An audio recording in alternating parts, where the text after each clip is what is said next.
ඒකකයේ එහෙම නැත්නම් මේ මිනුම් උපකරණ ඒකකයේ අපි ඉදිරිපත් කරන අවසාන වීඩියෝ පුතේ. ඉතින් අද වීඩියෝ එකෙන් ඔයාලට විශේෂයෙන්ම ස්කන්ධය මැනීම සඳහා පාවිච්චි කරන විෂය නිර්දේශයේ ඇතුළත් තෙදඩු තුලාව පිළිබඳවත් ඒ වගේම ඉලෙක්ට්‍රෝනික තුලාව පිළිබඳවත් ඊට පස්සේ කාලය මැනීම සඳහා භාවිතා කරන විරාම ගටිකාව සහ සංඛ්‍යාංක විරාම ගටිකාව පිළිබඳවත් අපි කතා කරන්න බලාපොරොත්තු වෙනවා. අපි එහෙමනම් පුතේ අද ඉස්සරළම මේ මිනුම් පාඩම යටතේ මිනුම් උපකරණ යටතේ ස්කන්ධය මැනීම සඳහා භාවිතා වෙන මිනුම් උපකරණ පිළිබඳ පුංචි අවබෝධයක් ගන්න බලමු. මොනවද මේ භාවිතා වන ස්කන්ධය මැනීම සඳහා භාවිතා වන මිනුම් උපකරණ? ස්කන්ධය මැනීමට භාවිතා වන මිනුම් උපකරණ. මේ මිනුම් උපකරණ ලයිස්තුගත කරොත් පුතේ අපිට තියෙනවා කීපයක්ම. පළවෙනි එක අපි හිතමු තෙදඩු තුලාව ගමු. තෙදඩු තුලාව. ට්‍රිපල් බීම් බැලන්ස් කියලා අපි කියනවා. ඒ වගේම තව උපකරණයක් තමයි ඊට වඩා සංවේදීතාව වැඩි එකක් සිව් දඬු තුලාව. සිව් දඬු තුලාව. මේ තුලා දෙකම විද්‍යාගාරයට සීමා වෙනවා බොහෝ විට. ඔබ දන්නවා ඊට වඩා වැඩියෙන් ජනප්‍රිය තුලාව තමයි ඉලෙක්ට්‍රෝනික තුලාව. ඉලෙක්ට්‍රෝනික තුලාව. ඉලෙක්ට්‍රෝනික තුලාව. හැමතැනම දකින්න තියෙන්නේ මේකද. ඊට අමතරව ඊටාම සියුම් මිනුම් ගන්න මයික්‍රෝග්‍රෑම් ප්‍රමාණයේ මිනුම් ගන්න අපි ඊටාම සංවේදී මිනුම් උපකරණයක් ස්කන්ධය මැනීමට පාවිච්චි කරනවා. ඒ තමයි රසායනික තුලාව. රසායනික තුලාව. මෙන්න මේ තුලා වර්ග 4 තිබුණත් අපේ සිලබස් එක සීමා වෙනවා. අපේ විෂය නිර්දේශයේ ඇතුළත් වෙන්නේ පුතේ මින් දෙකක් පිළිබඳ විතරයි. එකෙන් එකක් තමයි තෙදඩු තුලාව පිළිබඳ දීර්ඝ විස්තරයක් සඳහන් වෙනවා. කුඩා මිනුම 0.1 ග්‍රෑම් වෙච්ච. ඊට අමතරව මේ ඉලෙක්ට්‍රෝනික තුලාව පිළිබඳ අපි පුංචි දෙයක් දැනගෙන ඉන්න ඕනේ. මේකේ ඒතකොට සංවේදීතාව දශම ස්ථාන දෙකකට ග්‍රෑම් වලින් මැන ගන්න පුළුවන් 0.01 ග්‍රෑම්. හරි. එතකොට අනිකුත් උපකරණ භෞතික විද්‍යාව විෂය හදාරන දරුවන්ට තිබුණට අපට ඇත්තේ නැහැ. අපිට එතකොට විෂය නිර්දේශයේ තියෙන්නේ තෙදඩු තුලාව ඒකේ කොටස් මොනවද, කාර්ය මොනවද කියන එකත් තෙදඩු තුලාවකින් පාඨාංක ගන්නෙ කොහොමද කියන එකත් දැනගන්න ඕනේ. ඊට අමතරව ඉලෙක්ට්‍රෝනික තුලාව තෙදඩු තුලාවෙන් වෙනස් වෙන්නේ කොහොමද? ඒකේ සංවේදීතාව පිළිබඳ දැනගන්නත් ඕනේ. ඊටාම සරල කොටසක් ඇතුළත් වෙන්නේ. හරි. අපි එහෙමනම් බලමු පුතේ මේකෙන් ඉස්සෙල්ලම මේ තෙදඩු තුලාවක් කොහොමද සකස් වෙලා තියෙන්නේ කියලා. අපි එහෙමනම් තෙදඩු තුලාව පිළිබඳ මූලික අවබෝධයක් ගන්න බලමු. ත්‍රිත්ව දඬු තරාදිය නැත්නම් තෙදඩු තුලාව අපි ඉංග්‍රීසි වචනේ පාවිච්චි කරොත් ට්‍රිපල් බීම් බැලන්ස් කියලා කියනවා. ඉස්සෙල්ලම අපි තෙදඩු තුලාවක තියෙන කොටස් සහ ඒ වගේ කාර්යයන් එකෙන් එක කතා කරමු. තෙදඩු තුලාවක තියෙන කොටස් සහ ඒවායේ කාර්යයන්. එතනදී ඔයාලට තේරෙනවා තෙදඩු කියන නමින්ම අදහස් වෙන්නේ. මේ මා අතේ තියෙන තෙදඩු තුලාවක තෙදඩු තුලාවක්. මේ තෙදඩු තුලාවේ නමින්ම කියවෙන දේ ඉදිරියෙන්ම තියෙන්නේ දඬු තුනක්. මූලිකව සකස් වෙලා තියෙන්නේ දඬු තුනක් සහිත තැටියක් සහිත ඒ වගේම ඒ දඬු තුන සහ තැටිය ස්කන්ධයක් කිරීමට අවශ්‍ය වන පරිදි රාමුවක් එක්ක සවි කරපු කොටස් ටික. ඒකෙන් අපි ඉස්සලම දඬු තුන ගැන කතා කරොත් දඬු තුන නම් කරන්න හරිම ලේසි. ඉදිරියෙන්ම තියෙන දණ්ඩ ඉදිරි දණ්ඩ, මැද තියෙන දණ්ඩ මැද දණ්ඩ, පිටිපස්සේ තියෙන දණ්ඩ පසු දණ්ඩ. බොහොම ලේසි ඒකට. එහෙනම් තෙදඩු තුලාවක තියෙන දඬු තුන මොනවද? ඉදිරි දණ්ඩ, මැද දණ්ඩ සහ පසු දණ්ඩ. ඔන්න දණ්ඩු තුනයි. දණ්ඩු තුනෙන් එතකොට පාඨාංක කියවීම තමයි කරන්නේ. අපි මේ වගේ කියවන්න පුළුවන් පාඨාංක ගැන පස්සේ බලමු. ඊළඟට තියෙනවා තරාදියේ ප්‍රධාන කොටසක් විදිහට තැටිය. තැටිය නැත්නම් වේදිකාව තියෙනවා. ඒතර වේදිකාව තියෙන්නේ ස්කන්ධය කිරා ගන්න වස්තුව ඒ මත තියන්න. වේදිකාව හේවත් තැටිය. හරි. එහෙනම් තැටියේ කාර්යයත් ඔයාලා දන්නවා. දඬු වල කාර්යය එතකොට පාඨාංක කියවීම. ඊට අමතරව මේ දඬු වල තියෙනවා එහා මෙහා ගෙන යන්න පුළුවන් ආරෝහක ටිකක්. ආරෝහක එහා මෙහා ගෙනියලා අපට අවශ්‍ය පරිදි සන්තුලනය කරගන්න පුළුවන්. ස්කන්ධයක් කිරනකොට මේ ආරෝහක එහා මෙහා ගෙනහිල්ලා අපි සන්තුලනය කරලා ස්කන්ධය කිරා ගන්නවා. එතකොට මේ එල්ලලා තියෙන කොටස් වලට කියන්නේ මොනවද? ආරෝහක.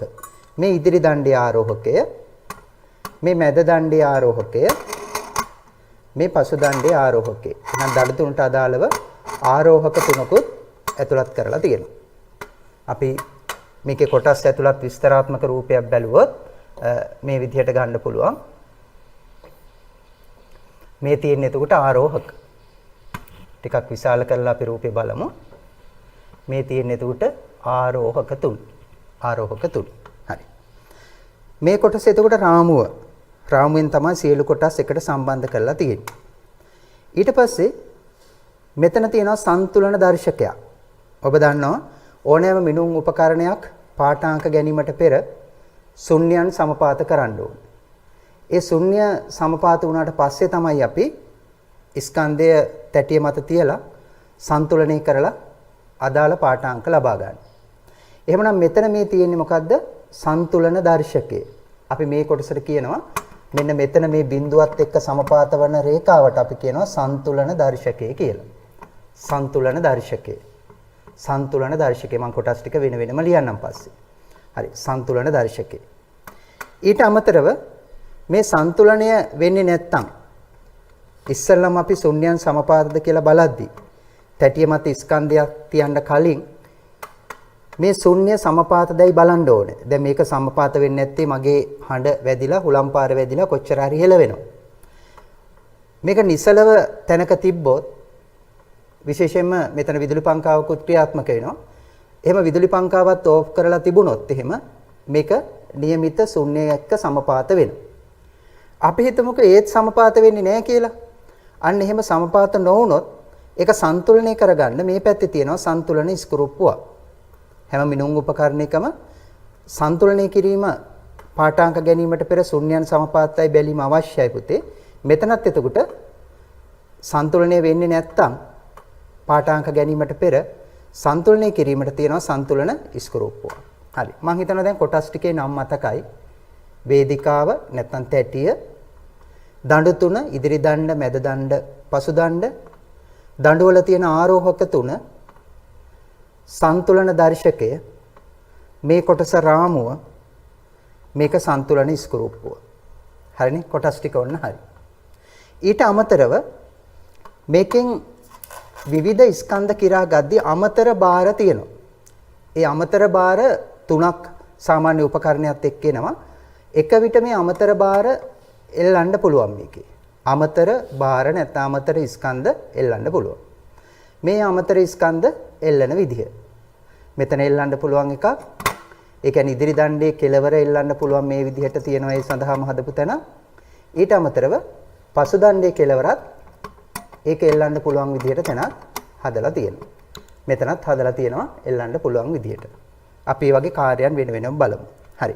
එහෙනම් මම හිතනවා දැන් තෙදඩු තුලාවක තියෙන මූලික කොටස් ටික අපේ දරුවෝ දන්නවා. කොටස් ටික නම් වශයෙන් ලියා ගන්න අවශ්‍ය නිසා යම් දරුවෙකුට ඒක අවශ්‍යයි නම් මම මේ විදිහට ඒක සටහන් කරන්නම් කොටස් ටික පුතේ. අපි ඉස්සෙල්ලාම කීවා තැටිය නැත්නම් වේදිකා. වේදිකා. ඊට පස්සේ දඬු. දඬු තුන පිළිවෙලින් කියවොත් ඉදිරි දණ්ඩ, මැද දණ්ඩ හා පසු දණ්ඩ. දඬු තුන. ඊට පස්සේ දඬු තුන හා සම්බන්ධ ආරෝහක. ආරෝහක. ඊට පස්සේ ශුන්‍ය සමපාත කරන ලක්ෂයට අපි කියන්නේ සන්තුලන දර්ශකය. සන්තුලන දර්ශකය. කොටස් හතරයි. සන්තුලන දර්ශකය. ඊට පස්සේ සන්තුලනේ නොවුනොත් අපි ඒ සඳහා තියෙන සන්තුලන ස්කරූප්පුව. සන්තුලන ස්කරූප්පුව. සන්තුලන ස්කරූප්පුව. ඊට පස්සේ මොනවද පුතේ? ඊට පස්සේ තියෙන කොටස් කියන්න බලන්න. සන්තුලන ස්කරූපයෙන් පස්සේ තව තියෙනවා කොටස්. මොනවද? රාමුවක් තියෙනවා. රාමුව. ඊට අමතරව අමතර ස්කන්ධ. අතිරේක භාර. අතිරේක ස්කන්ධ නැත්නම් අතිරේක භාර. අතිරේක ස්කන්ධ තියෙනවා. ඒ අතිරේක ස්කන්ධ මොනවද කියන ඒවා තව විස්තරාත්මකව අපි කතා කරමු. ඔන්න ඔය ටික තමයි එතකොට මොනවද පුතේ? මේ ටික තමයි තෙදඩු තුලාවක තියෙන මූලික කොටස් ටික. තෙදඩු තුලාවක තියෙන මූලික කොටස් ටික. හරි. අපි එහෙමනම් ඊළඟට බලමු මේ තෙදඩු තුලාවක තියෙන මූලික කොටස් තුන. යොදාගෙන මේකේ පාඨාංකයක් ගන්නෙ කොහොමද? පාඨාංකයක් ගන්නෙ කොහොමද කියන එක අපි බලමු. ඊට ඉස්සෙල්ලා අපි බලමු මේ එක එක දඬු තුනේ ඉදිරි දණ්ඩ, මැද දණ්ඩ සහ පසු දණ්ඩේ කියව ගන්න පුළුවන් පාඨාංක ටික මොනවද කියලා අපි පොඩ්ඩක් විස්තරාත්මකව බලමු පුතේ. පාඨාංක ගන්න ඒකේ කියව ගන්න පුළුවන් සීමා ටික මොනවද කියලා අපි පොඩ්ඩක් බලමු. මේ තියෙන්නේ දණ්ඩ තුන පිළිවෙලින්.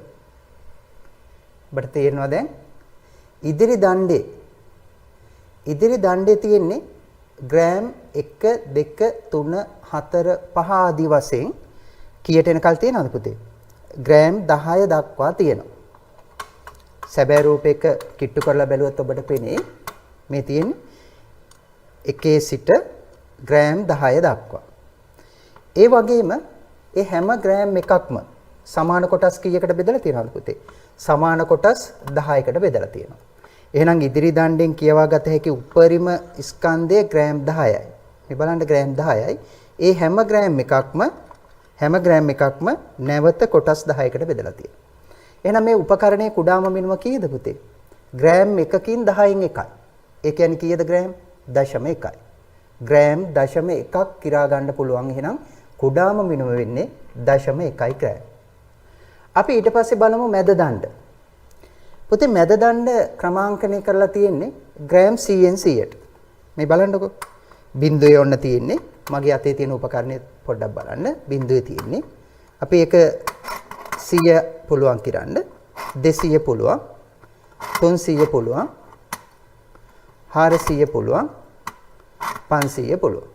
එහෙනම් මැද දණ්ඩෙන් ග්‍රෑම් 500 දක්වා කිරන්න පුළුවන්. මැද දණ්ඩ ක්‍රමාංකණය කරලා තියෙන්නේ ග්‍රෑම් 100න් 100ට. ආරෝහකය එකේ කට්ට පහකට වැටෙන්න පුළුවන් විදිහට හදලා තියෙනවා. ඔන්න බිංදුව 100 200 300 400 500. පැහැදිලි නේද පුතේ? එතකොට බිංදුවේ සිට 500 දක්වා 100න් 100ට ස්කන්ධය අපට කියව ගන්න පුළුවන් මැද දණ්ඩෙන්. ඊට පස්සේ පසු දණ්ඩ. පසු දණ්ඩ ක්‍රමාංකණය කරලා තියෙන පුතේ ග්‍රෑම් 10න් 10ට. මේ 10 20 30 40 ආදී වශයෙන් 100 දක්වා තියෙනවා. ස්ලයිඩ් එකේ පේන්නේ 50ට විතරයි. මේ හැබෑ උපකරණේ අපි අතේ තියෙනවා. මෙන්න ඒකේ උට 100 දක්වා කිරා ගන්න පුළුවන්. එහෙනම් මට කියන්න වෙන අතිරේක ස්කන්ධ නොමැතිව අතිරේක බාර එල්ලන්නේ නැතුව මේකෙන් කිරා ගන්න පුළුවන් උපරිම ස්කන්ධය කොච්චරද පුතේ? මම ඔන්න ආරෝහක කෙලවරටම අරන් ගියා අරන් යන්න පුළුවන්. ආරෝහක ටික කෙලවරටම අරන් ගියා. දැන් පාඨාංක කියවමු පුතේ. මැද දණ්ඩෙන් පටන් ගන්න. මැද දණ්ඩෙන් තමයි අපි පාඨාංක කියවන්න පටන් ගන්න. 500යි. ඊට පස්සේ කියවන්න පසු දණ්ඩ. පසු දණ්ඩේ ග්‍රෑම් 100යි. 500යි 100යි 600යි. ඉදිරි දණ්ඩේ ග්‍රෑම් 10යි. ඔක්කොම කීයද එතකොට පුතේ? 500යි 100යි 600යි 610යි. එහෙනම් දැන් අපිට තේරෙනවා අතිරේක ස්කන්ධ නොමැතිව කිරා ගන්න පුළුවන් උපරිම ස්කන්ධය ග්‍රෑම් 610යි. ග්‍රෑම් 610යි. ඇත්තටම උච්චරද කිරා ගන්න පුළුවන්? නෑ. අතිරේක ස්කන්ධත් යොදා ගනිමින් පුතේ මේකෙ මීට වඩා කිරා ගන්න පුළුවන්. මේ තියෙන්නේ එවැනි අතිරේක ස්කන්ධ දෙකක්. මේ උපකරණය සමග එන. මේ එකකින් නිරූපණය වෙනවා ග්‍රෑම් 1000ක්. එකකින් නිරූපණය වෙනවා ග්‍රෑම් 1000ක්. ඒකෙන් අදහස් කරන්නේ මේ ස්කන්ධයේ ග්‍රෑම් 1000ක් කියන එක නෙමෙයි පුතේ. මේ ස්කන්ධයෙන් නිරූපණය වෙන්නේ ග්‍රෑම් 1000යි කියන එක. මම ඒක පැහැදිලි කරන්නම්. මොකද මේකේ මූලධර්මය මම තාම විස්තර කරේ නැහැ. ගෝර්ණ මූලධර්මය. ඒ ගෝර්ණ මූලධර්මයත් එක්ක මම මේකේ හැබෑ ස්කන්ධයයි නිරූපිත ස්කන්ධය කියන්නේ මොකක්ද කියන එක පැහැදිලි කරන්නම් පුතේ. මේ ස්කන්ධය ග්‍රෑම් 1000ක් නිරූපණය වුණොත් මම මෙතන එල්ලුවොත් දැන් මොකද වෙන්නේ? මෙහෙම සන්තුලනය කළොත් තුලා තැටිය මත ස්කන්ධයක් තියලා දැන් කොච්චරද පෙන්වන්නේ පුතේ? 1000යි 610යි 1610ක් නිරූපණය වෙනවා. තවත් දීලා තියෙනවා අතිරේක අමතර ස්කන්ධයක්. මේ තියෙන්නේ යා. ඒකෙත් නිරූපණය වෙනවා ග්‍රෑම් 1000ක්. මම එයා අනිත් පසුදණ්ඩ කෙලවර එල්ලනවා. දැන් කොහොම වෙයිද පුතේ? දැන් කොහොම වෙයිද? මෙයාගෙන් 1000යි. අනිත් පැත්තේ කෙනාගෙන් 1000යි ග්‍රෑම් 2000යි. මෙතන 500යි 2500යි. පිටිපස්සේ 100යි 2600යි. ඉස්සරහ 10යි 2610යි. එහෙනම් තෙදඩු තුලාවකින් කිරා ගන්න පුළුවන් උපරිම ස්කන්ධය කොච්චරද පුතේ? ග්‍රෑම් 2610. එක ගහලක් තියෙනවා මේකේ. 2610. ඊට අමතරව මේකට උත්තරේ දෙන්නකෝ. මේ උපකරණයත් එක්ක පුතේ තව එනවා ග්‍රෑම් 500ක් නිරූපණය කරන අතිරේක ස්කන්ධයකුයි. මම ඒක එල්ලුවා කියලා හිතන්න මෙතන. දැන් කොච්චරද පාඨාංකය? පිටිපස්සේ 1000යි ඉස්සරහ 500යි 1500යි නේද? 1500යි මේ 500යි 2000යි 2100යි 2110යි. දැන් කොච්චරද එහෙනම් නිරූපණය වෙන්නේ පුතේ? 2110ක්. 2110ක්. 500යි පිටිපස්සේ 1000යි 1500යි මැද දණ්ඩේ 500යි 2000යි පසු දණ්ඩේ 100යි 2100යි ඉදිරි දණ්ඩේ 10යි 2110යි 2110යි. හරි. මේ අයින් කරා 500 අයින් කරා. දැන් කියන්නේ ස්කන්ධේ පිටිපස්සේ එළලා තියෙන අතිරේක 1000යි 1500යි 1600යි 1610යි. හරි. මෙයත් අයින් කරලා 500 විතරක් එල්ලුවා. ඔච්චරනේ පුළුවන් නේද? හරි 500 එල්ලුවා. කීයද පුතේ? 500යි මැද දණ්ඩේ 500යි 1000යි පිටිපස්සේ 100යි 1100යි 1110යි 1110යි. පැහැදිලිද පුතේ? එහෙනම් මේ අතිරේක ස්කන්ධ තුන යොදාගෙන ඒ කියන්නේ 1000 නිරූපණය වන මේ දෙන්නත් ඊට අමතරව 500 නිරූපණය වන මෙන්න මෙයත් යොදාගෙන එහෙනම් උපරිම වශයෙන් කිරා ගන්න පුළුවන් 2610ක් නේද? 2610ක් කිරා ගන්න පුළුවන්. මේකේ කුඩා මිනුම කීයද එහෙනම්? 0.1 ග්‍රෑම්. හරි. එහෙනම් 0.1 ග්‍රෑම් වල ඉඳලා ග්‍රෑම් 2610 දක්වා පරාසයක් මේකෙන් අපිට කිරා ගන්න පුළුවන්. පැහැදිලිද පුතේ? හරි. අපි එහෙමනම් ඒ කියපු කාරණා. ඒ කියන්නේ මැද දණ්ඩ, පසු දණ්ඩ, ඒ වගේම ඉදිරි දණ්ඩ ක්‍රමාංකණය කරලා තියෙන ආකාරයත් කියවිය හැකි මිනුනුත් සාරාංශ කරොත් පුතේ මේ වගේ විස්තරයක් අපිට ගන්න පුළුවන්. ඒ කියන්නේ මේ තෙදර තුලාවේ කුඩා මිනුම එහෙම නැත්නම් සංවේදීතාව 0.1 ග්‍රෑම්. කියවිය හැකි විශාලම ස්කන්ධය නේද? මිනිය හැකි නැත්නම් කියවිය හැකි වැඩිම ස්කන්ධය. මම එහෙම ලියන්නම්කෝ ඒතර තේරෙනවා. වැඩිම ස්කන්ධය කොච්චරද පුතේ? කියවිය හැකි වැඩිම ස්කන්ධය 2610යි ග්‍රෑම්. ඒ කොහොමද? අතිරේක ස්කන්ධ දෙකත් එක්ක. ග්‍රෑම් 1000 අතිරේක ස්කන්ධ දෙකත් එක්ක. ඊට පස්සේ පුතේ මෙන්න මේක මතක තියාගන්නවා වගේම මේ දඬුවල පාඨාංකය ලියන ක්‍රමයක් තියෙනවා. මේ තමයි ඒ ලියන ක්‍රමය. බලන්නකෝ. ලියන ක්‍රමය ඔන්න අපි දැනගත්තා. බලන්න ලියන ක්‍රමය කොහොමද කියලා. පොඩ්ඩක් මතක තියාගන්න මෙන්න මේක. ලියන ක්‍රමය මොකක්ද කියන එක. හරි. මේ බලන්න. ඉදිරි දණ්ඩේ ක්‍රමාංකය ලියන විදිහ මෙන්න. ග්‍රෑම් 10ක් තියෙනවා තියෙන්නේ කීය බැගින්ද කියන එක. මේකෙන් මේ අදහස් කරලා තියෙන්නේ ග්‍රෑම් 10ක් කියවන්න පුළුවන් 0.1 ගානේ තියෙනවා කියලා. ඒක ලියන ක්‍රමය අපි දැනගන්න ඕන. මැද දණ්ඩේ ක්‍රමාංකය ලියන විදිය. මේ බලන්න. මැද දණ්ඩේ ක්‍රමාංකය ලියන විදිය. 500යි ග්‍රෑම් වැඩි කිරීම 100යි ග්‍රෑම්. ඒ කියන්නේ මේක කියවන්නේ කොහොමද පුතේ? ග්‍රෑම් 500ක් දක්වා කියව ගන්න පුළුවන්. තියෙන්නේ 100ෙන් 100ට කියන එක. ඊළඟ පසු දණ්ඩේ ක්‍රමාංකය ලියන විදිය බලන්න. මේවත් ප්‍රශ්න වලට අහන්න පුළුවන්. බලන්න ලියන විදිය කොහොමද පුතේ? 100යි ග්‍රෑම් වැඩි කිරීම 10යි ග්‍රෑම්. එතකොට කොහොමද මේක කියවන්නේ? තේරුම මොකද්ද? ග්‍රෑම් 100ක් උපරිම වශයෙන් කියවගත්ත හැකි තියෙන්නේ ග්‍රෑම් 10න් 10ට. පැහැදිලිද පුතේ?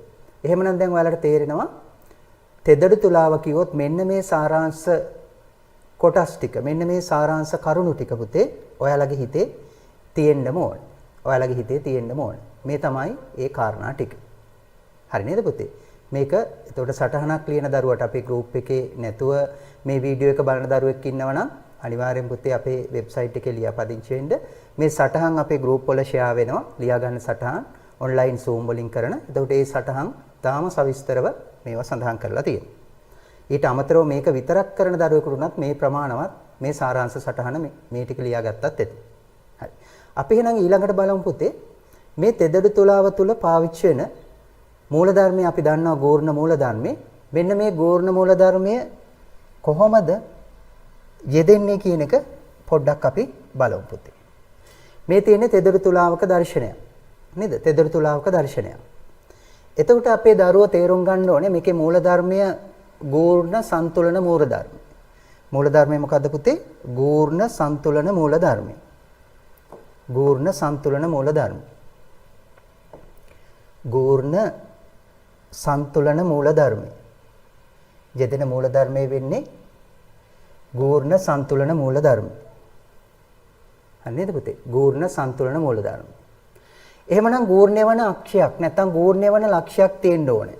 අපි බලයේ පාඩමේදී ගෝර්ණය ගැන සම්පූර්ණ විස්තරයක් ඉගෙන ගන්නවා පුතේ. එතකල් 22 දරුවන්ට ගෝර්ණය තාම දන්නේ අපේ ඊළඟ පාඩම බලයේ පාඩම. එතකොට දැනගන්න පුළුවන්. මේ තමයි එතකොට මොකද්ද? ස්කන්ධයේ තියෙන තැන. මෙතන තමයි අපි ස්කන්ධය තියන්නේ. ඊට පස්සේ මේ ආරෝහක එහා මෙහා ගෙන යමින් අපි සන්තුලනය කරනවානේ. සන්තුලන දර්ශකය අපි සන්තුලනය කරනවා. එතකොට මේකේ ගෝර්ණය වන තැනක් තියෙනවා. මම ඒක උපකරණයේ අතට අරන් ඔයාලට පෙන්නන්නම්. කොහොමද මේ ගෝර්ණ මූලධර්මයේ මේ තුල ක්‍රියාත්මක වෙන්නේ කියලා මේ බලන්නකෝ. මෙන්න තැන. කොතනද? මේ රාමුව තැටිය සමග සම්බන්ධ කරලා තියෙන මෙන්න මේ කොටස. මෙන්න මේ ලක්ෂය. ඒ කියන්නේ තැටියේ අක්ෂයේ ඉඳලා මෙන්න මේ තැටියේ අක්ෂයේ ඉඳලා යම් දුරක් තියෙනවා එතෙන්ට. මෙන්න මේ කොටසේ. මෙන්න මෙතන. මේ හරහා තමයි එතකොට ගෝර්ණය වෙන්නේ. ඔන්න. මෙන්න මෙතන ගෝර්ණය වෙන්නේ. එතකොට ඔයාලා දන්නවා සමතුලිත අවස්ථාවේ මෙන්න මේ දුරයි මෙතන ඉඳලා මේ ආරෝහක වලට තියෙන දුරයි එක්ක අපිට පුළුවන් මේ ආරෝහක අපි හිතමුකෝ එකක් මෙතන තියෙන්නේ අනික මෙතන තියෙන්නේ අනික මෙතන තියෙන්නේ කියලා. එහෙමනම් අපිට පුළුවන් මේ අක්ෂය වටා නේද? අක්ෂය වටා ගෝර්ණය සලකන්න. දක්ෂිණාවර්ත ගෝර්ණය සහ වාමාවර්ත ගෝර්ණය අපිට සමාන කර හැකියි. එතන මෙතන තියෙන ස්කන්ධය මම M1 කියලා ගත්තොත් මේ පැත්තේ ආරෝහකවල ස්කන්ධය M2 කියලා ගත්තොත් මේ දුර මම x1 කියලා ගත්තොත් මේ දුර x2 කියලා ගත්තොත් පුතේ සන්තුලන අවස්ථාවේ නැත්නම් සමතුලිත අවස්ථාවේ මොකද්ද වෙන්නේ? ඔව් M1 වරක් x1 සමානයි M2 වරක් x2 වෙනවා. x2 වෙනවා. මේක තමයි එතකොට මේකේ පාවිච්චි වෙන මූලධර්ම.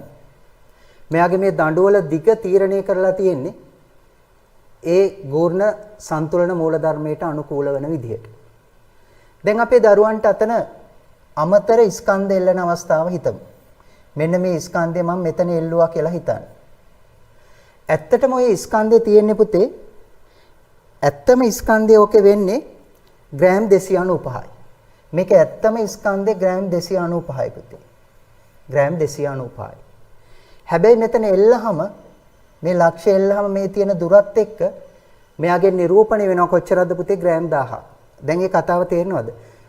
හැබැයි ස්කන්ධය 295යි. මේකේ හැබැයි ස්කන්ධය 295යි. ඒ 295 මෙන්න මේ x2 දුරින් මේ දුරින් එල්ලුවට පස්සේ නිරූපණය වෙනවා ගෝර්ණ සන්තුලනයට අනුව කොච්චරද පුතේ? කිලෝවක්. නැත්තම් ග්‍රෑම් 1000ක් නිරූපණය වෙනවා. පැහැදිලි ඇති දැන් ඔය කියන කතාව පුතේ අපි ගෝර්ණයේදී මේක තවත් සවිස්තරව කතා කරමු. ඔයාලට මෙතන දැනගන්න ඕනේ ක්‍රියාත්මක වෙන්නේ මොකද්ද? ගෝර්ණ සන්තුලන මූලධර්මය. එතකොට අතිරේක ස්කන්ධයක් එල්ලද්දී එයාගේ හැබෑ ස්කන්ධය 295ක් වුණාට ඒකෙන් නිරූපණය වෙනවා කිලෝවක් නැත්නම් ග්‍රෑම් 1000ක්. ඒ වගේම අපි හිතමු මේ ග්‍රෑම් 500 එල්ලුවා කියලා. මේ 500ක් නිරූපණය වෙන කෙනා. 500ක් නිරූපණය වුණාට මෙයාගේ ඇත්ත ස්කන්ධය ගත්තොත් පුතේ ඇත්ත ස්කන්ධය වෙන්නේ කොච්චරද පුතේ? ඔව් ඇත්ත ස්කන්ධය වෙන්නේ ග්‍රෑම් 147.5. ග්‍රෑම් 147.5. 147.5. පැහැදිලිද? අර යගෙන් අඩයි. 295න් අඩයි. 295න් අඩයි. 147ක් මේ කෙලවර එල්ලුවට පස්සේ හැබැයි යා නිරූපණය කරනවා ගෝර්ණ මූල ධර්මයට අනුව මේ දුර නිසා ග්‍රෑම් 500ක්. ඔන්න ඕක අපි අවබෝධ කරගන්න ඕනේ පුතේ. හැබැයි ස්කන්ධයක් කෙලවරට යන්න යන්න ඒකේ නිරූපණය වෙන ආගේ ඉහළ යනවා කියන මූල ධර්මය අපි තේරුම් ගන්න ඕනේ. ඒක පොඩ්ඩක් හිතන්න. මේකේ ව්‍යුහගත ප්‍රශ්නවල ටිකක් සංකීර්ණ ගැටලු විසඳද්දී ඔය ගෝර්ණ සන්තුලන මූල ධර්මයත් එක්ක යෙදුණු ගැටලු දෙන අවස්ථා තියෙනවා. එවැනි ප්‍රශ්න වලට අපි උත්තර ලියන්න පුළුවන් වෙන්න ඕන. හැබැයි බලයේ පාඩමේ ගෝර්ණය පිළිබඳ මූලධර්ම සියල්ල ඉගෙන ගත්තට පස්සේ පුතේ. පැහැදිලි නේද? හරි. එහෙනම් යන්න ඒ ටිකත් විශේෂයෙන් ඔයාලගේ සටහනට ඕනේ. තෙදඩු තුලාවේ මූලධර්මයේ කියද්දී ගෝර්ණ සන්තුලන මූලධර්මයේ කියන එකත් මේ වගේ දල සටහනක් ඇඳගෙන මෙන්න මේ අතිරේක ස්කන්ධ වලින් නිරූපණය වෙන්නේ කොහොමද? ඇත්ත ස්කන්ධයක් 1000ක් බවට නේද? 295කින් 1000ක් 147.5කින් 500ක් නිරූපණය වෙන්නේ කොහොමද කියන එක ඔයාලා දැනගත යුතු කාරණා ටිකක් වෙනවා. හරි. ඔච්චරයි පුතේ. එතකොට දැන් අපි එහෙමනම් කොටස් දන්නවා. කොටස් දන්නවා. ඒවායේ කාර්යයන් ටික දන්නවා. මේකේ මූලධර්මය මොකක්ද කියන එක දන්නවා. ඉතින් මම හිතනවා ඔය අවබෝධය හොඳටම ප්‍රමාණවත් මේකෙන් අහන ප්‍රශ්න ටිකට උත්තර දෙන්න. අපි ඊට පස්සේ බලමු පුතේ මෙයා භාවිතා කරලා පාඨාංක ගන්නෙ කොහොමද කියන එක. මෙයා භාවිතා කරලා පාඨාංක ගන්නෙ කොහොමද කියන එක. කොහොමද තෙදඩු තුලාවක් පාවිච්චි කරලා පාඨාංක ගන්න? තෙදඩු තුලාවක් භාවිතා කරලා පාඨාංක ගන්නෙ කොහොමද කියලා අපි චුට්ටක් බලමු. ඔව්. උදාහරණයක් විදිහට අපි හිතමු මෙන්න දඬු තුනේ පාඨාංක සන්තුලන අවස්ථාවේ මෙහෙම දුන්නා කියලා හිතන්න. මේ බහුවර්ණයක් යොමු වෙන ආකාරය. මෙහි දක්වා ඇත්තේ තෙදඩු තුලාවකින් පාඨාංක ගන්නා විට දඬු තුනේ පාඨාංකයි නැත්තම් කියවීමය. නැත්තම් ආරෝහක සන්තුලනය වී ඇති ආකාරයයි. ඔය විදිහට ප්‍රශ්නේ කඳ සකස් වෙනවා.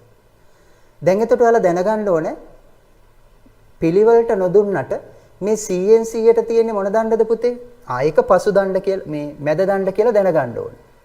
100ට තියෙන්නේ මැද දණ්ඩ කියලා දැනගන්න ඕනේ අපි. එහෙනම් මේ 100ට තියෙන්නේ මේක කවුද? මේක මැද දණ්ඩ. හරි. මේක කවුද? ග්‍රෑම් 10න් 10ට තියෙන්නේ. මේක පසු දණ්ඩ. මේ කවුද? ඉදිරි දණ්ඩ. ඉදිරි දණ්ඩ. හරි. එහෙනම් දණ්ඩ තුන දැනගත්තා. කොහොමද පාඨාංක කියවන්නේ පුතේ? අපි ඉස්සෙල්ලම කියවන්නේ කවුද? ඔව්. මැද දණ්ඩේ පාඨාංකය. මැද දණ්ඩේ පාඨාංකය කීයද පුතේ? ඔන්න අපි ලියනවා ග්‍රෑම් කොච්චරද? ග්‍රෑම් 500යි. ඊට පස්සේ පසු දණ්ඩේ පාඨාංකය ලියනවා නේද? ආරෝහකයේ මෙතෙන්ටනේ සම්පාත වෙලා තියෙන ග්‍රෑම් 500යි. පසු දණ්ඩේ පාඨාංකය කීයද පුතේ? ග්‍රෑම් 40යි. ග්‍රෑම් 40යි. ග්‍රෑම් 40යි. බලන්න. ඉදිරි දණ්ඩේ පාඨාංකය. මෙතන ග්‍රෑම් 5යි. මෙතන 6යි. මට කියන්න එහෙනම් පුතේ මේ එක කොටසකින් 0.1ක් නිරූපණය වෙන්නේ 5.1යි නේද? මෙතන 0.1යි. මෙතන කීයද පුතේ එහෙනම්? 0.2යි නේද? 0.2යි. එහෙනම් කීයද මෙතන? 5.2යි නේද? 5.2යි. බලන්න හරියද කියලා? ග්‍රෑම් 3යි 4යි 5යි මෙතන 6යිනේ. 0.1යි 5.1යි 5.2යි 5.3යි 5.4යි 5.5යි ආදී ලෙස යන්නේ. එහෙනම් කීයද ඒකේ? 5.2යි ග්‍රෑම්. 5.2යි ග්‍රෑම්. එහෙනම් සම්පූර්ණ පාඨාංකය කොච්චරද පුතේ? මේ තුනේ එකතුව ගන්නවා. අපි දන්නවා එතකොට එකතු කරාම කීයද පුතේ එන්නේ? මේ පැත්තේ 0.2යි 500යි 540යි 545යි 545.2 ග්‍රෑම් මේකේ පාඨාංකය. හරි. බැරි වෙලාවත් අතිරේක ස්කන්ධය එල්ලලා තිබුණා නම් 500 හෝ 1000 අදාළ ගැටලුවේ විදිහට ඒ අදාළ ටික එකතු කරලා ගන්න පුතේ. මං හිතන්නේ පැහැදිලි දැන් අපේ දරුවන්ට පාඨාංකයක් කියවන ආකාරය. නේද මේ උදාහරණ ගැටලු දෙන විදිහ. හැබැයි මේ දක්වා 2020 පේපර් එක දක්වා තාම තෙදඩු තුලාවෙන් බහුවර්ණයක්වත් අහලා නැහැ. ඉතින් මේකෙන් ව්‍යුහගත ප්‍රශ්නයක් දෙන්නත් පුළුවන්, බහුවර්ණ දෙන්නත් පුළුවන්. මිනුම් උපකරණ වලින් බහුවර්ණ හැවොත් එකයි අහන්නේ පේපර් එකේ. හැබැයි ව්‍යුහගත වලට දෙන්න පුළුවන් සම්පූර්ණ ප්‍රශ්නයක් වුණා. හරි. එහෙමනම් මම හිතනවා දැන් කොටස් දන්නවා, ඒවායේ කාර්යයන් දන්නවා, මූලධර්මය දන්නවා, ඒ වගේම පාඨාංකයක් කියවන ආකාරය දන්නවා. හරි. ඊට පස්සේ අපි බලමු පුතේ තව පොඩ්ඩක් අපි දැනගමු පුතේ මේ තෙදඩු තුලාවක් පාවිච්චි කරන්න පුළුවන් ආකාර මොනවද කියලා. හැමතිස්සෙම වේදිකාව මතමද ස්කන්ධය තියන්නේ නැහැ. තෙදඩු තුලාවක් මෙන්න මේ විදිහටත් පාවිච්චි කරන්න පුළුවන් පුතේ. මේක අපිට තියෙන ප්‍රැක්ටිකල් එකක්. පුතේ ඒකත් අපි දැනගෙන මිමු. මෙන්න මේ තෙදඩු තුලාවේ තැටියට යටින් තියෙන සිදුරක්. ඒ තැටියට යටින් තියෙන සිදුරේ මෙන්න මෙතන අපිට පුළුවන් නූලක් ගැට ගන්න පුතේ. මෙතන නූලක් ගැට ගන්න පුළුවන්. අන්නේ නූල ගැට ගහලා මේ විදිහට ස්කන්ධයක් එල්ලලා යටින් එල්ලලා කිරන්නත් මෙයාගේ පුළුවන් පුතේ. යටින් ස්කන්ධය එල්ලලා කිරන්නත් තෙදඩු තුලාවේ පුළුවන්. හැබැයි එතකොට මෙන්න මේ වගේ කලම්පයක් මත කලම්ප කරලා මේක සිටවීම අවශ්‍යයි. ඒ කලම්ප කිරීම සඳහා තෙදඩු තුලාවේ පුතේ මෙන්න මේ තැන්වල කලම්ප කිරීම සඳහා සිදුරක් තියෙනවා. එහෙනම් එතන කලම්ප කරලා මේ විදියට උඩ සිටුවලා වේදිකාවක් මත නූලක් ආධාරයෙන් එල්ලලා කිරා ගන්න පුළුවන්. එහෙනම් මේ විශේෂ යෙදුමත් ඔයාලා දැනගෙන ඉන්න ඕනේ දෙයක්. මේක අපිට තියෙන්නේ පුතේ අපේ ප්‍රැක්ටිකල් 24ක් තියෙනවනේ. SF වල ප්‍රැක්ටිකල් 24ක් තියෙනවා. අන්නේ එක ප්‍රැක්ටිකල් එකක තියෙනවා ද්‍රවස්ථිතිය පාඩමේ පුතේ ඝනත්වය නොදන්නා ඝන ද්‍රව්‍යයක සහ ඝනත්වය නොදන්නා ද්‍රවයක සාපේක්ෂ ඝනත්වය හොයන ප්‍රැක්ටිකල් එක. මෙන්න මේ සාපේක්ෂ ඝනත්වයේ ඝන ද්‍රව්‍ය හොයද්දිනොත් ඒ වගේම මෙන්න මේ නොදන්නා ඝනත්වය නොදන්නා ද්‍රවය හොයද්දිනොත් අපි තෙදඩු තුලාව යොදා ගන්නවා. ඒ යොදාගන්නේ මෙන්න මේ විදිහට. පැහැදිලිද පුතේ? එතකොට මේක විශේෂ අවස්ථාවක් තෙදඩු තුලාවේ පාවිච්චි වෙන්න. මම හිතන්නේ පැහැදිලි. මේ ප්‍රැක්ටිකල් එක නැවත විස්තර වෙන නිසා පුතේ ඉදිරියේදී මම ඒ ගැන ඊට වඩා කතා කරන්න මේ විදිහට පාවිච්චි කරන්න පුළුවන් කියන එක විතරක් ඔයාලා මේ වෙලාවේ දැනගෙන හිටියොත් ඒ හොඳටම ප්‍රමාණවත්. හරි. අපි එහෙමනම් පුතේ තෙදඩු තුලාවේ කතන්දරේ ඔන්න ඔය විදිහට නිමා කරනවා. ඔය කියපු කාරණා ටික ඔයාලා හොඳින් අවබෝධ කරගත්තා නම් තෙදඩු තුලාව පිළිබඳ යෙදෙන ඕනෑම ගැටලුවකට ඔයාලට සාර්ථකව උත්තර දෙන්න පුළුවන්. අපි එහෙමනම් පුතේ ස්කන්ධය මැනීම සඳහා පාවිච්චි වෙන මිනුම් උපකරණ යටතේ තෙදඩු තුලාව සම්පූර්ණයෙන්ම විස්තර කරලා අවසන් කරා. ඊට අමතරව මේක මහා විස්තරයක් කිරීම අවශ්‍ය නැහැ පුතේ. අපිට ඊළඟට බහුලව යොදෙන තවත් විෂය නිර්දේශයේ සඳහන් වෙන ස්කන්ධය මැනීමේ මිනුම් උපකරණයක් විදිහට ඉලෙක්ට්‍රෝනික තුලාව ගන්න පුළුවන්. එතකොට ඔයාලා දන්නවා විවිධ විදිහේ ඉලෙක්ට්‍රෝනික තුලා ඔයාලා දැකලා තියෙනවා. මේ ඉලෙක්ට්‍රෝනික තුලාවල එතකොට සංවේදීතාව දශම ස්ථාන දෙකකට ග්‍රෑම් මනින්න පුළුවන්. ග්‍රෑම් එකකින් 100න් එකක් එහෙම නැත්නම් 0.1. ඉතින් මේක 100න් එකයි කියලා ලිව්වත් නිවැරදි පුතේ. ග්‍රෑම් 100න් එකයි නැත්නම් 0.1 ග්‍රෑම්. ඒ වගේම කියවිය හැකි උපරිම ස්කන්ධ පුතේ වෙනස් වෙනවා.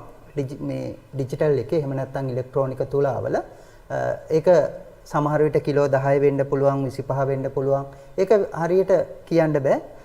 මිල ගණන් අනුව විවිධ මිල ගණන් වලට විවිධ උපරිම ස්කන්ධ කිරන්න පුළුවන් ඉලෙක්ට්‍රෝනික තුලාව තියෙනවා.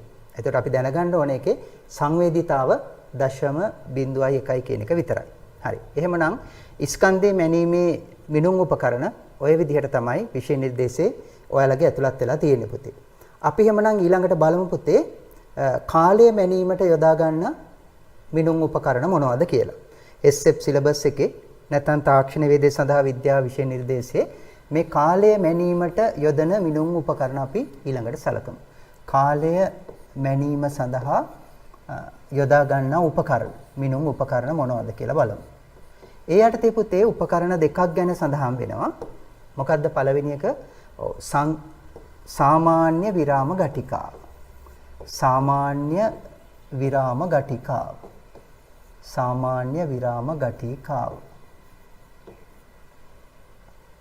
හරිද පුතේ? ස්ටොප් වොච් එක. සාමාන්‍ය විරාම ඝටිකාව අපි මේකට කියනවා ස්ටොප් වොච් කියලා. Stop watch. ඊට පස්සේ ඊට අමතරව සංවේදීතාවය ඊට වඩා වැඩි සංඛ්‍යාංක විරාම ඝටිකාව. සංඛ්‍යාංක විරාම ඝටිකාව. විරාම ඝටිකාව. ඒකට ඉංග්‍රීසියෙන් කිව්වොත් digital stop watch. Digital stop watch.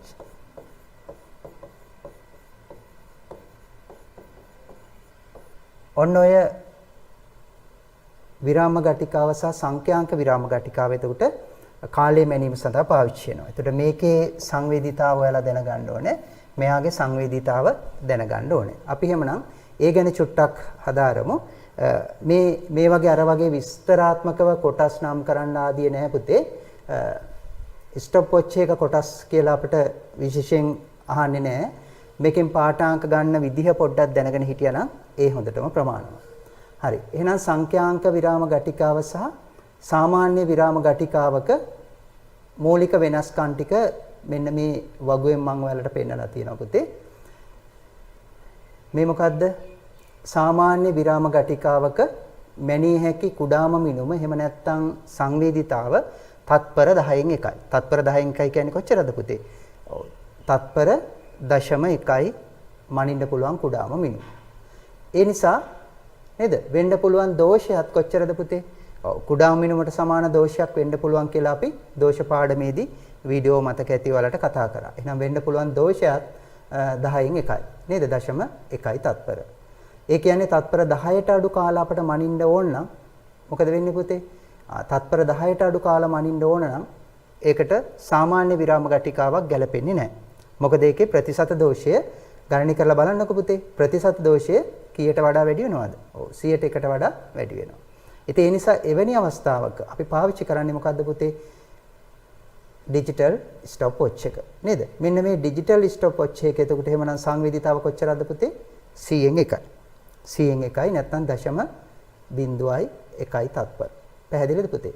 මෙන්න මේ පුංචි සාරාංශ සටහන ඔයාලා දැනගෙන හිටියානම් ස්ටොප් වොච් එක සම්බන්ධව හොඳටම ඇති. හරි. මම හිතනවා එහෙනම් සාමාන්‍ය විරාම ඝටිකාවක් සහ සංඛ්‍යාංක විරාම ඝටිකාවක වෙනස ඔයාලා දැන් අඳුරනවා. මේ දිස් වෙන්නේ සංඛ්‍යාංක විරාම ඝටිකාවක් ඩිජිටල් ස්ටොප් වොච් එකක්. එතකොට ඒකේ දශම ස්ථාන දෙකකට තත්පර දශම ස්ථාන දෙකකට පාඨාංක කියව ගන්න පුළුවන්. සංවේදීතාව ගැන අපි කතා කරා. එතකොට මේකෙන් බහුවර්ණයක් අහනවා නම් මේ දක්වා අහලා නැහෙනේ නේද? මේ දක්වා අහලා නැහැ. බහුවර්ණයක් ඇහුවොත් කොයි වගේ වෙයිද? අහන්න පුළුවන් බහුවර්ණ කොයි වගේද කියන එක තමයි මම මේ ඊළඟ උදාහරණයෙන් කියන්න යන්නේ. හරි. අපි එහෙමනම් බලමු ස්ටොප් වොච් එකකින් හරි ඩිජිටල් ස්ටොප් වොච් එකකින් හරි පුතේ අහන්න පුළුවන් MCQ වර්ගයේ නැත්තම් කුඩා සුළු කිරීම සහිත ගැටලු කීපයක් අපි බලමු. හරි. බලන්න හොයන්න. මේ ගැටලු දෙකට විසඳුම් දෙන්න පුළුවන් නම් ඔයාලට ස්ටොප් වොච් එක ගැන අවබෝධය ඇති. පළවෙනි ප්‍රශ්නේ බලන්න පොඩ්ඩක් උත්තර හොයන්න. සාමාන්‍ය විරාම ඝටිකාවක් මගින් පහත කාලයන් මිනුම් කළ විට සිදුවිය හැකි ප්‍රතිශත දෝෂ ගණනය කරන්නලු. තත්පර 45, තත්පර 20, තත්පර 10. බලන්න ටක් ගාලා සුළු කරන්න පුතේ. සුළු කරලා උත්තරේ ගන්න බලන්න. හරි. එහෙනම් ඔන්න මම පළවෙනි ප්‍රශ්නෙට උත්තරේ ලියනවා. පළවෙනි ප්‍රශ්නෙට ප්‍රතිශත දෝෂ හොයමු අපි. පළවෙනි ප්‍රශ්නේ පළවෙනි කොටස කොච්චරද බලන්න. ප්‍රතිශත දෝෂය හොයන්න බලන්න. ටක් ගාලා. ඔව්. විරාම ගටිකාවක් සාමාන්‍ය විරාම ගටිකාවක් නිසා කුඩා මිනුම 0.1යි තත්පර. මැනලා තියෙන පාඨාංකය 45යි තත්පර. එහෙනම් ප්‍රතිශත දෝෂය හොයන්න අපි මොකද කරන්නේ පුතේ? 100න් වැඩි කරනවා. බලන්න හොයන්න. තත්පර කැපිලා යනවා.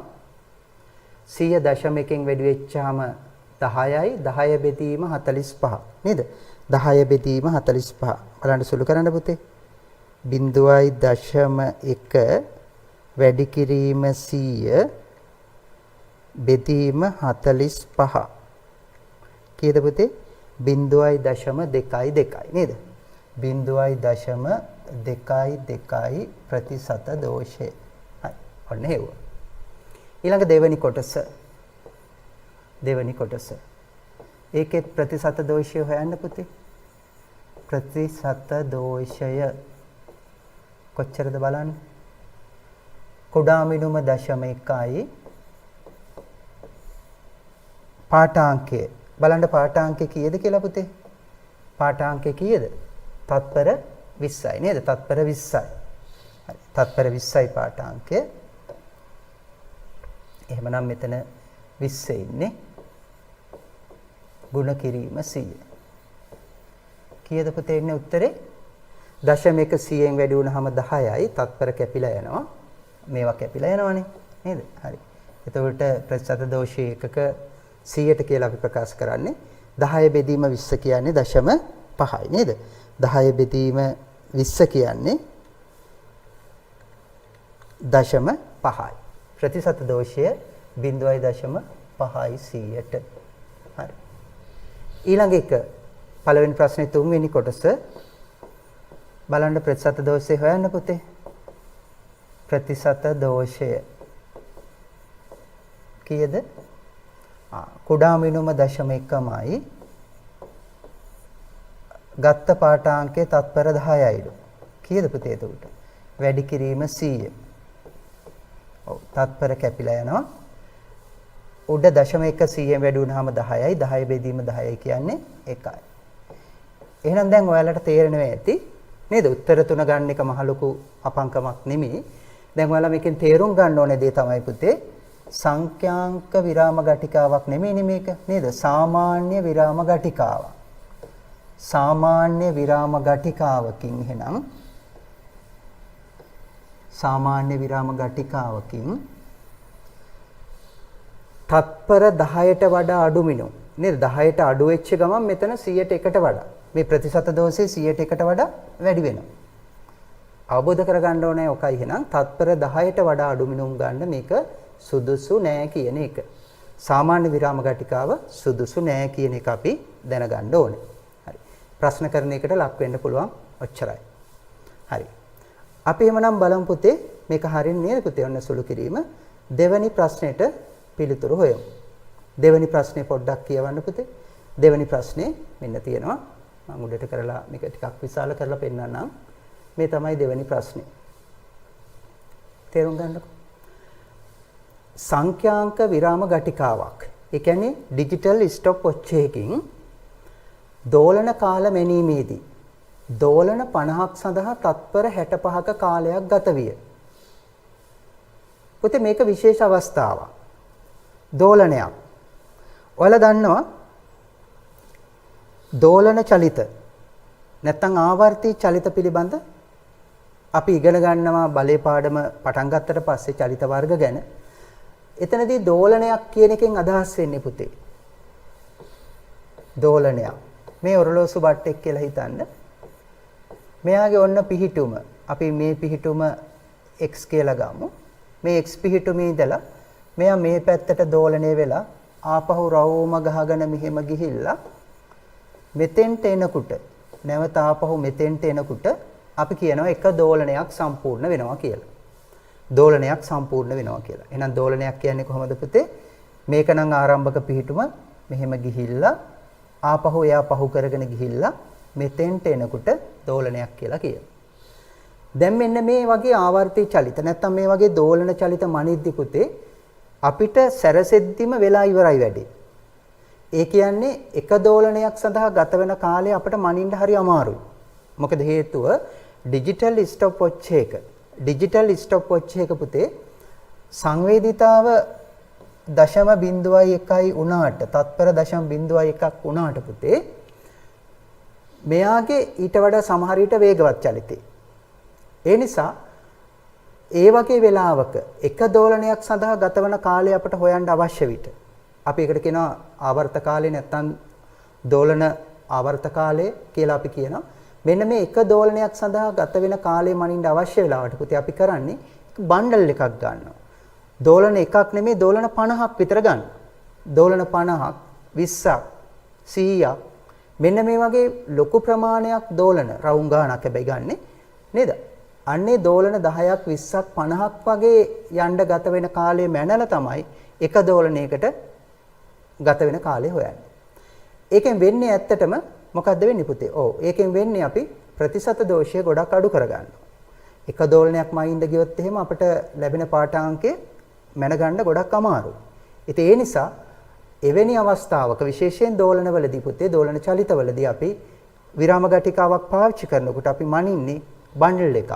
යම් කිසි නිශ්චිත 10ක් 20ක් 30ක් 50ක් වගේ දෝලන බණ්ඩල් එකකට ගත වෙන කාලය.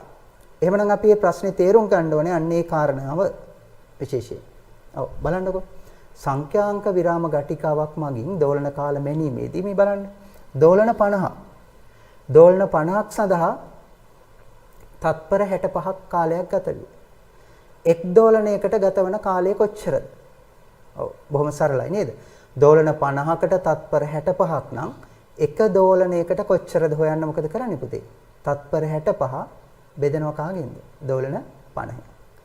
එක දෝලනයක් සඳහා පැහැදිලි නේද පුතේ? දෝලන 50ක් සඳහා තත්පර 65ක කාලයක් ගත විය එක් දෝලනයක් සඳහා ගතවන කාලය. එහෙනම් කොච්චරද පුතේ?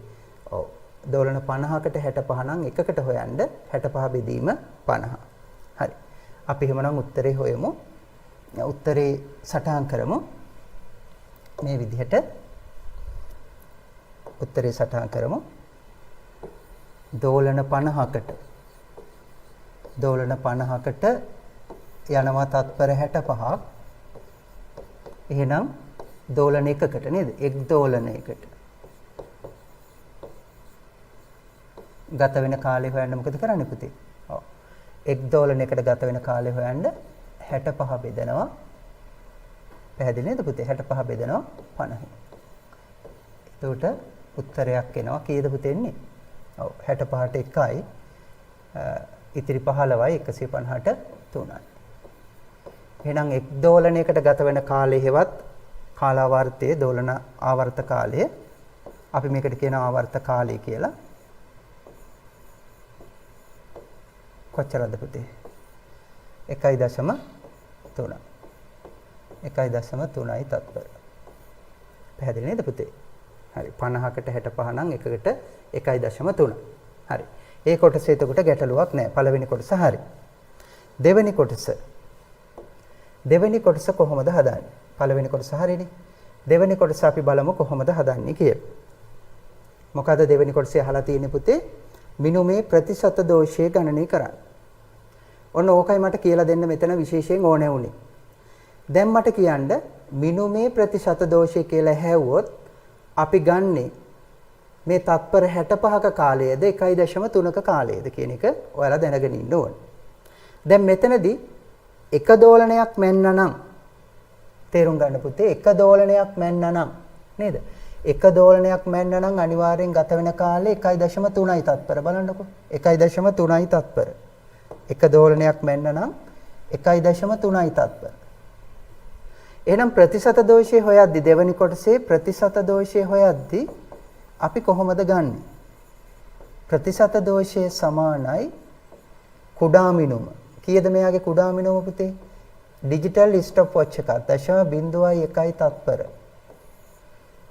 යට පාඨාංකය ලෙස ගන්නේ තත්පර 65ද 1.3ද කියන ප්‍රශ්නේ මම ඔයාලගෙන් අහන්නේ. 65ද 1.3ද ප්‍රතිශත දෝෂය. හොඳට මතක තියාගන්න පුතේ. ප්‍රතිශත දෝෂය අපි හොයන්නේ කොහොමද? ගත්ත පාඨාංකයට. අපි මැන්නේ 1.3 නෙමෙයිනේ. අපි මැන්නේ කීයද පුතේ? තත්පර 65.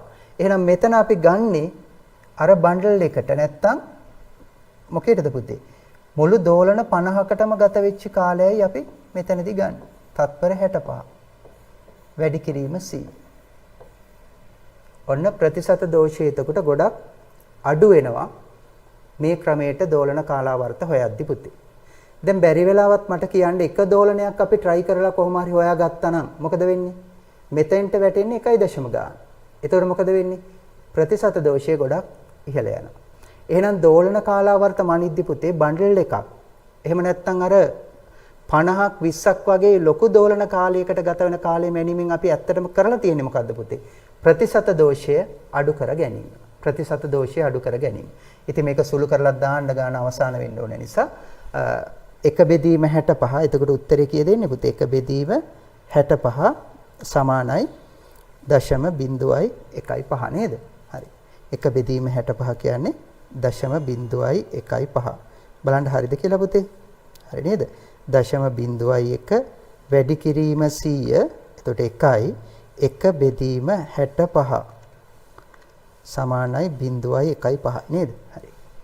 0.015යි 100ට. නම් ප්‍රතිශත දෝෂය ගොඩාක් අඩු කරගන්න පුළුවන් මේ ක්‍රමයට. ඒක විශේෂයෙන් සටහන් කරගන්න පුතේ. දෝලන මැනීමේදී දෝලන 50 60 වගේ සංඛ්‍යාවල මිනුම් ගැනීමේ තියෙන වාසිය තමයි ප්‍රතිශත දෝෂය අඩු කරගත හැකි වීම. හරි. ඕක බහුවර්ණයකට අහන්න පුළුවන්. හරි. පුතේ අපි එහෙමනම් මිනුම් උපකරණවල සියලුම අන්තර්ගත විෂය නිර්දේශයේ කොටස් ටික මෙන්න මේ විදිහට වීඩියෝස් 5කින් 6කින් ඔයාලට අවසන් කරලා දීලා තියෙනවා. ඉතින් හොඳ දරුවෝ වගේ මේ වීඩියෝ නැවත නැවත බලමින් මේකේ අභ්‍යාස 5ක් දාලා තියෙනවා පුතේ වෙබ්සයිට් එකට. මිනුම් උපකරණ වලට අදාළව පෙරහුරු අභ්‍යාස 5ක් වෙන වෙනම විභාග ප්‍රශ්න ඇර අභ්‍යාස 5ක් දාලා තියෙනවා. ඉතින් අපේ ඔන්ලයින් ලයිව් ආපු දරුවෝ මේ අභ්‍යාස 5ම නිවැරදිව කරලා තියෙනවා.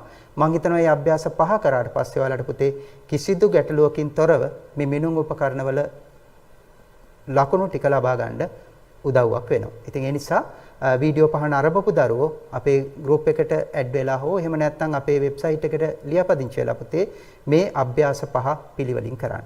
මේ හැම වීඩියෝ 6 හැම වීඩියෝ එකකටම අදාළව තමයි අභ්‍යාස දීලා තියෙන්නේ. ඒවා එකිනෙකට සම්බන්ධයි පුතේ. ඉතින් ඒ නිසා නෝට් එක ලියා ගන්නවා වගේම අභ්‍යාස ටික කරන්න. ඊට අමතරව channel එකට දාලා තියෙනවා පුතේ මේකේ අදාළ ප්‍රැක්ටිකල් ටික. සියලුම ප්‍රැක්ටිකල් ටික. ඒතර මේකේ ප්‍රැක්ටිකල් තියෙනවා පුතේ 3ක්. මොනවද?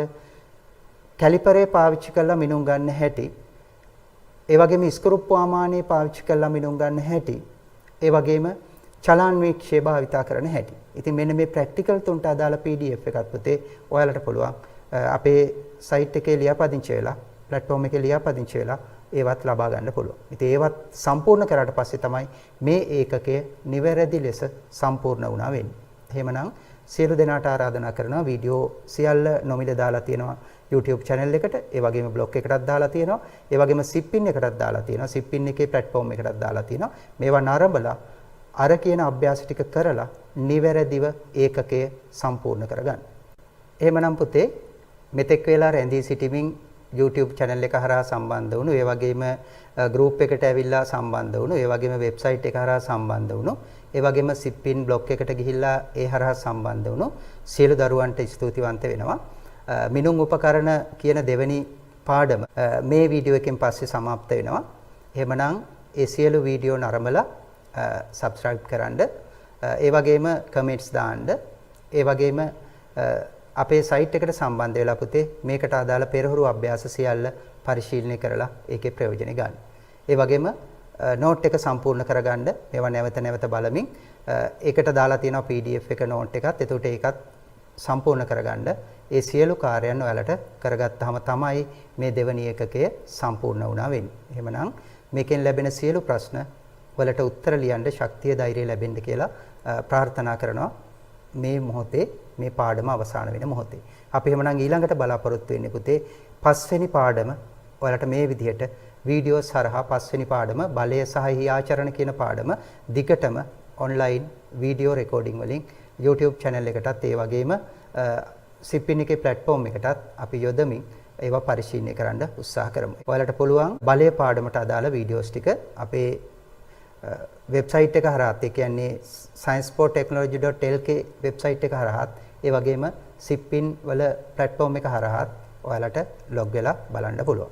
හරි. එහෙමනම් ස්තුතියි දෙවැනි ඒකකයේ වෙනුවෙන් රැඳී සිටියාට.